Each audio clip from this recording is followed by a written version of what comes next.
Bonjour tout le monde. C'est donc le vendredi 24 avril. Nous sommes en direct depuis l'école des Beaux-Arts hors mur. Et c'est la session numéro 2 de Discorona avec des étudiants d'Écoute et Voir. Ce soir, il y aura Naïla, Claire, Louise, Anouche, Ambre, Tristan et Lily. Et nous commençons avec Naïla qui nous lit un texte qui s'appelle Mûrir entre quatre murs.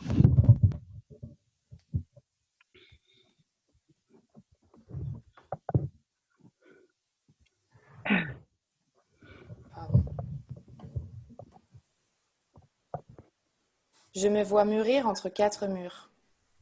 Il se voit mourir dans les cadres murés. On m'a toujours dit qu'on préfère mourir que souffrir. Souffrir que plutôt que mourir, ils auraient préféré. L'attente passe vite, la France fait faillite. Le temps implicite et la France gratuite. 280 sur la taille. Je sens qu'à la fin, l'heure dure t'apaisera. Tant de stress augmente, là-bas et ici. Le temps presse, alors qu'il ne faut pas. J'ai des fourmis partout. Je me tourne, je suis au bout. Du lit, je connais le dessous. Je me retourne, je suis à bout. Ils sont loin, mes souvenirs. Ils sont loin, leurs sourires. Il est loin l'avenir. Il est loin de revenir. Mon menton tremble lentement. Mon manteau prend la poussière. Prends ton temps en profitant, m'ont-ils dit, je crois, hier. Il fait froid en ce moment. Il fait froid sur toute la terre. Elle se froisse en se figeant, puis se casse toutes ses frontières. Enfin, j'espère, comme tout le monde, ce désert tue, mais met au monde, brise et réalise, reprise ou fainéantise. Ce soir, je craque. La porte claque. Je m'enfuis. Je change de lit.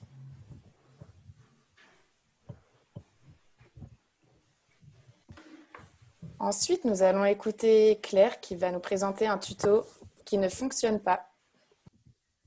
Alors, on se retrouve aujourd'hui pour fabriquer une flûte à nez, comme ceci. Alors, pour ce faire, il vous faudra une pomme de terre, des petits cutters, un petit bâtonnet afin de pousser. Et ça ira. Bon, je tiens à préciser que ça ne fonctionne pas. Donc, si vous voulez vous amuser avec un objet qui ne fonctionne pas comme on le fait facilement, suivez ce tutoriel. Alors, je vais prendre d'abord cette petite patate et je vais faire une incision comme ceci, hop, dans le haut de la pomme de terre. Alors, attention à être bien minutieux, surtout, c'est important. Hop. Alors, hop, recouper un petit peu et voilà. On se retrouve du coup avec un petit triangle. Je vais égaliser. Hop. Faut pas oublier de prendre aussi un petit chiffon pour essuyer l'excédent de liquide de pomme de terre. Alors, ensuite, je vais faire un petit trou comme ceci qui me servira pour souffler. Et normalement, il faut mettre la bouche. C'est censé faire de la musique. Hop. Alors.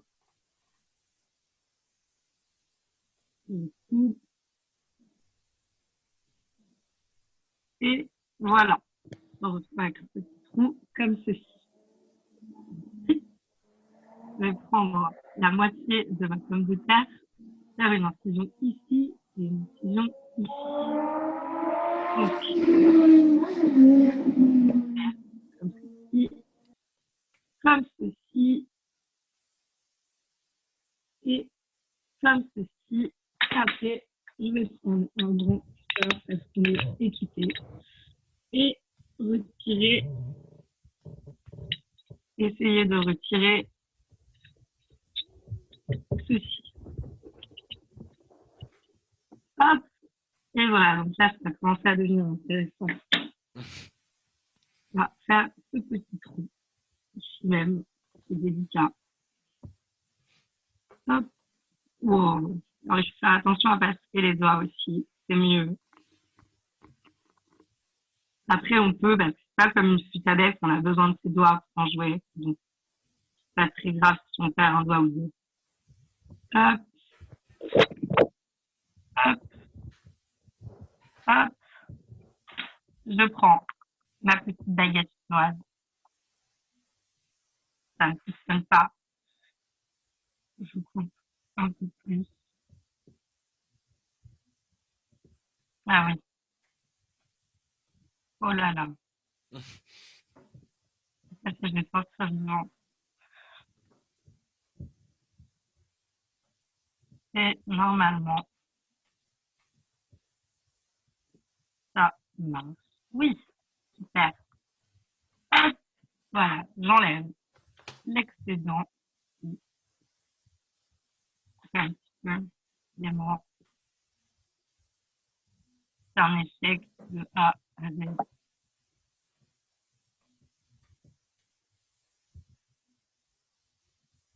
Hop, j'ai des bouts de pommes de terre partout dans mon appart. Et voilà, donc on se retrouve avec hop, 3. Voilà, donc on se retrouve avec ceci. Et normalement, on met son nez ici. Et ça fait de la musique, mais ça ne suffit. Voilà.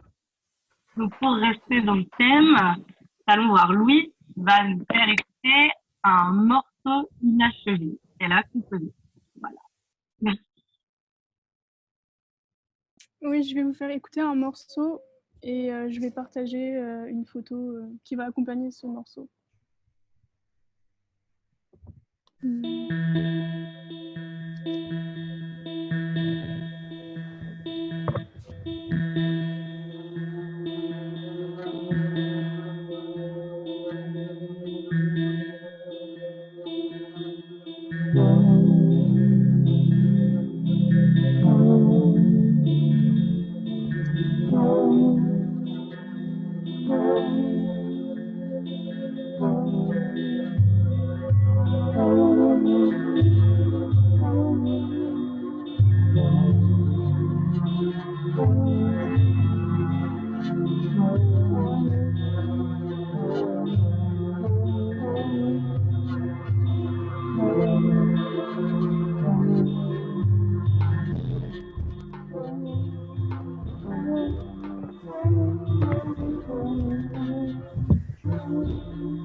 Voilà.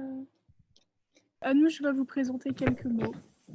Je vais présenter 5 mots venant de différentes langues étrangères qui ne sont pas traduisibles en français. Par exemple, pour commencer, ce beau mot russe, razlyubit, qui désigne le sentiment à l'égard d'un être que l'on a aimé et pour qui l'on éprouve encore une nostalgie affective, mais plus d'attirance charnelle. Razlyubit est intraduisible en français. Notre langue qui sait si bien servir l'amour passionné ou le dépit enragé n'a pas de mot pour les états de l'entre-deux. Schadenfreude est un mot allemand qui a aussi été repris en Amérique du Nord, qui se traduit par joie du dommage. Il signifie la joie malsaine que l'on peut éprouver face au malheur d'autrui. Il se traduit sous forme d'expression verbale en français par éprouver un malin plaisir à quelque chose. Le mot italien sprezzatura signifie l'art de donner à une tâche difficile l'apparence de la facilité, avec grâce et nonchalance. Alors, de nos jours, sprezzatura a pris une deuxième tournure, surtout dans le monde de la mode. Il consiste à se vêtir de manière extrêmement élégante, sans l'avoir fait exprès. C'est comme si vous aviez pris les premiers vêtements qui vous tombaient sous la main le matin, sans trop y réfléchir, pour aboutir à une apparence à la fois recherchée et un brin négligée. En japonais, wabi-sabi relie deux principes. Wabi, solitude, simplicité, mélancolie, nature, tristesse, dissymétrie. Et sabi, l'altération par le temps, la décrépitude des choses, vieillissance, la patine des objets, le goût pour les choses vieilles, pour la salissure. Wabi-sabi est la beauté des choses imparfaites, impermanentes et incomplètes. C'est la beauté des choses modestes et humbles. Il y a encore ces deux mots en deux langues différentes. Yakamoz est en turc, Yachamoz en turc et Mangata en suédois. Ces noms signifient le reflet de clair de lune sur l'eau. Mangata se traduit littéralement par chemin de la lune.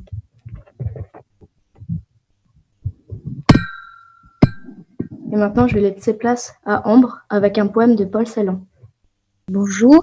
Alors, passage du souffle au langage, sculpture du souffle, sculpture sonore. Langage qu'on entend avant tout.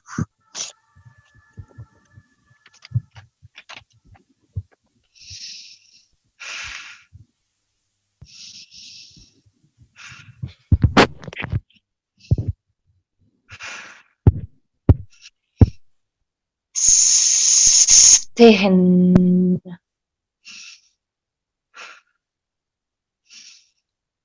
Im Schatten des wunden Mals der Lüfte.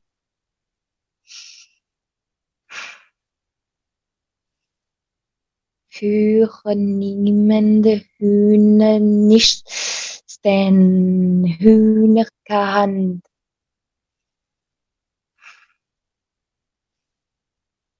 Für die Hallen.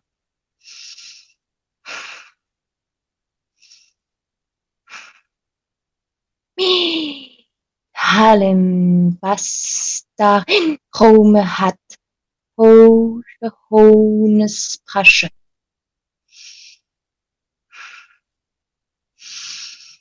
Stehen im Schatten des Wundemals der Lüfte.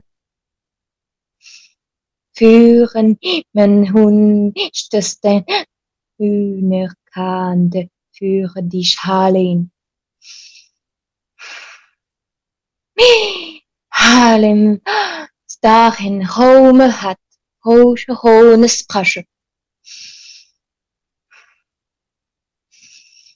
Stehen im Schatten des Wundemals in der Lüfte.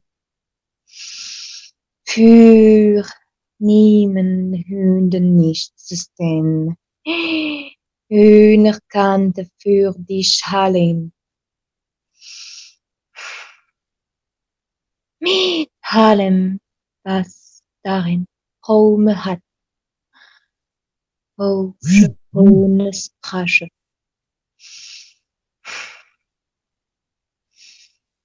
Stehen im Schatten des Wundemals in der Lüfte.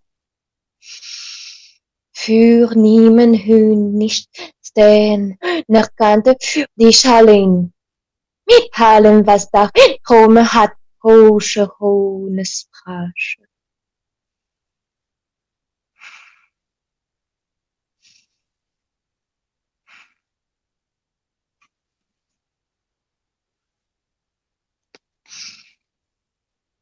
Merci. c'est au tour de Tristan qui va nous faire une lecture d'un texte semi-automatique. Effectivement, je vais lire quelques pensées écrites de manière semi-automatique. Nous vivons grâce à la gravité. Celle-ci est liée à la Terre et nous relie au sol. Ce sol ne nous appartient pas. Nous devons le partager avec des millions d'espèces vivantes. Ces espèces sont belles comme des croissants qui se forment sur la Lune et sont un sourire.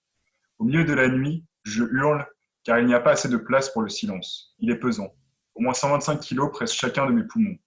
Un spectre coloré irradie ma pupille qui se mélange alors avec ma rétine. C'est étrange, depuis ça, le chant des oiseaux ne me fait plus aucun effet. Tandis que le bruit de la télé de mon voisin me remplit de joie. Je ne suis pas en accord avec moi-même.